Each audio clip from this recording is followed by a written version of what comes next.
Nah, pada video kali ini kita mau membahas tentang sel ya. Apa itu sel? Halo, kembali lagi dengan Vima. Jangan lupa like, subscribe, dan tekan tombol loncengnya ya teman. Let's go! Assalamualaikum, kembali lagi dengan Vima. Nah, pada video kali ini kita mau membahas tentang sel. Ini adalah pelajaran biologi ya teman-teman. Nah, kita mulai langsung aja ya ke materinya ya. Let's go!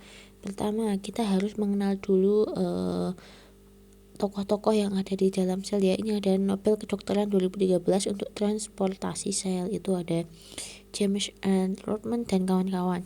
Selanjutnya kita mau membahas tentang struktur dan fungsi sel. Yang pertama, apa itu sel? Sel adalah bagian terkecil dari tubuh makhluk hidup yang membentuk struktur dan fungsi tertentu. Tempatnya terselenggara fungsi kehidupan. Manusia memiliki 75 triliun sel. Ukuran, bentuk, dan fungsinya bervariasi. Untuk ovum ada 140, eritrosit 7,5, terus ada sel otot polos yaitu 20 sampai 500 itu yang ada di dalam tubuh kita ya. Nah, itu ada gambar dua sel. Yang pertama adalah sel hewan dan sel tumbuhan. Nah, apa sih perbedaan sel hewan dan sel tumbuhan? Nanti kita akan bahas di video ini juga ya. Sekarang kalian perhatikan dulu. Nah, ini makhluk hidup ya. Berdasarkan jumlah selnya, itu ada yang bersel satu atau tunggal uniseluler, ada sel banyak atau multiselular. Contohnya yang bersel satu itu amoeba atau bakteri, yang bersel banyak itu tumbuhan, hewan, manusia, dan lain-lain. Oke, selanjutnya kita mau membahas tentang selanjutnya kita mau membahas mengenai sel berdasarkan membran intinya. Di sini ada sel prokariotik atau belum memiliki membran sel, dan juga sel eukariotik sudah memiliki membran inti atau membran sel. Nah, contohnya untuk sel prokariotik itu adalah bakteri dan monera, gambarnya seperti yang di bawah ini. Yang sedangkan untuk sel eukariotik, contohnya itu adalah sel hewan dan tumbuhan. Oke, lanjut aja kita ke perbedaan sel prokariotik dan eukariotik. Yang pertama, membran inti. Pada eukariotik memiliki membran inti, sedangkan prokariotik tidak. Untuk DNA-nya, eukariotik terdapat intron, sedangkan prokariotik tidak terdapat. Untuk kromosomnya, pada eukariotik terdapat histon, sedangkan prokariotik tidak. Untuk ukurannya, prokariotik lebih kecil, sedangkan eukariotik lebih besar. Untuk ribosom, ukuran ribosom prokariotik lebih kecil daripada eukariotik. Untuk organelnya, eukariotik memiliki organel bermembran, sedangkan prokariotik tidak punya. Oke, untuk selanjutnya kita mau membahas tentang bagian-bagian sel. Di sini ada bagian sel yang bersifat hidup atau protoplasma, terdiri atas inti sel, sitoplasma, dan organel-organel. Sedangkan bagian yang bersifat mati terdiri atas dinding sel dan vakuola. Nah, untuk sitoplasma sendiri yaitu cairan yang berada di luar inti sel, sedangkan sel ini terdiri atas air dan zat terlarut serta berbagai macam organel sel hidup. Untuk dinding sel dan vakuola, dinding sel berfungsi sebagai pelindung dan pemberi bentuk, hanya dimiliki oleh bakteri. Terus cendawan, ganggang, dan tumbuhan. Untuk membran plasma ini pembatas sel dari lingkungan luar bersifat semi permeabel, dimiliki semua sel. Untuk vakuola, rongga berisi senyawa kimia atau sisa metabolisme. Nah, untuk selanjutnya kita mau membahas tentang struktur sel. Nah, di sini yang pertama ada dinding sel seperti pada gambar itu ya. Dinding itu bersifat permeabel, dan selanjutnya ada membran plasma sebagai pelindung bagi sel agar sel tidak keluar. Yang kedua, pengatur pertukaran zat yang keluar masuk ke dalam sel. Yang ketiga, melakukan seleksi terhadap zat yang boleh keluar masuk dari dalam atau luar sel, dan tersusun atas karbohidrat, protein, dan lemak. Nah, ini adalah gambar membran plasmanya. Itu ada glikoprotein, fungsinya untuk mengikat molekul sel tetangga. Terus ada kepalanya, itu namanya hidrofilik. Terus ada ekornya atau lipid, itu bersifat hidrofobik.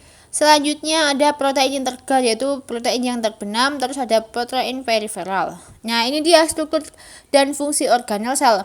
Yang pertama, sitoplasma.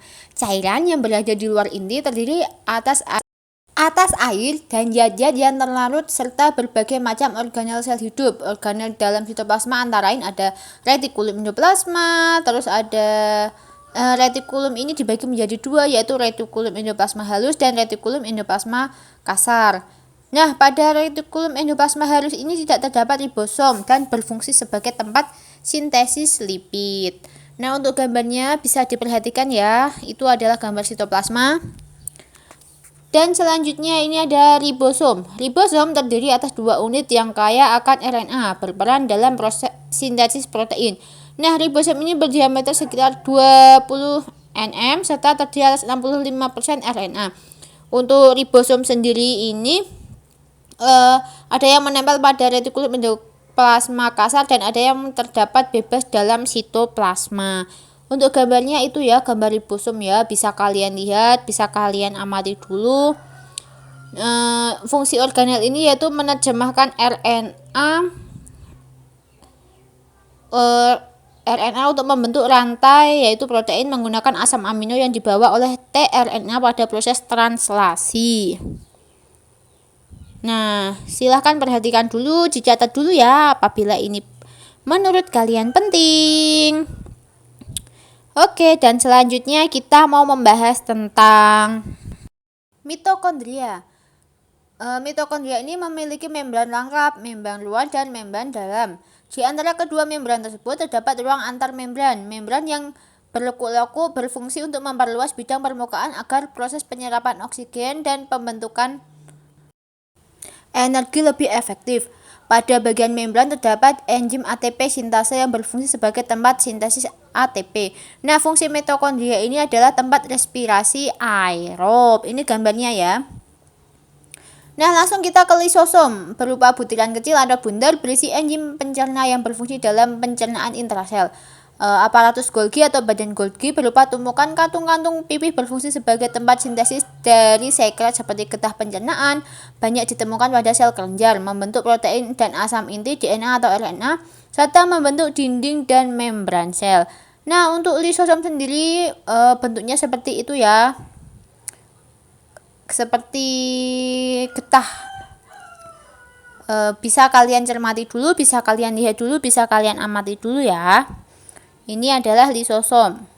Oke, next kita mau membahas tentang vakuola, berbentuk rongga bulat berisi senyawa kimia tertentu atau sisa produk metabolisme sel yang mengandung berbagai macam zat sesuai pada jenis selnya. Misalnya dapat berisi garam nitrat pada tanaman tembakau dan lain-lain. Selanjutnya ada nukleus atau inti sel, dibatasi oleh membran inti mengandung benang-benang kromatin dan nukleus atau anak inti sel. Membran inti terdiri atas 2 lapis dan mempunyai pori.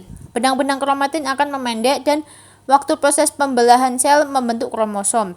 Nukleus berfungsi untuk mengatur segala aktivitas yang terjadi di dalam tubuh sel. Itu gambarnya ya. Next. Nah, selanjutnya kita masih membahas tentang inti sel ini ya. Ini gambarnya. Dibatasi oleh membran inti mengandung benang-benang kromatin, terus membran inti ini terdiri atas 2 lapis yaitu dan mempunyai pori. Selanjutnya nukleus berfungsi untuk mengatur segala aktivitas yang terjadi di dalam. Selanjutnya ada plastisida berbentuk bulat cakram yang ditemukan pada tumbuhan. Itu ada leukoplast sama dengan amiloplas.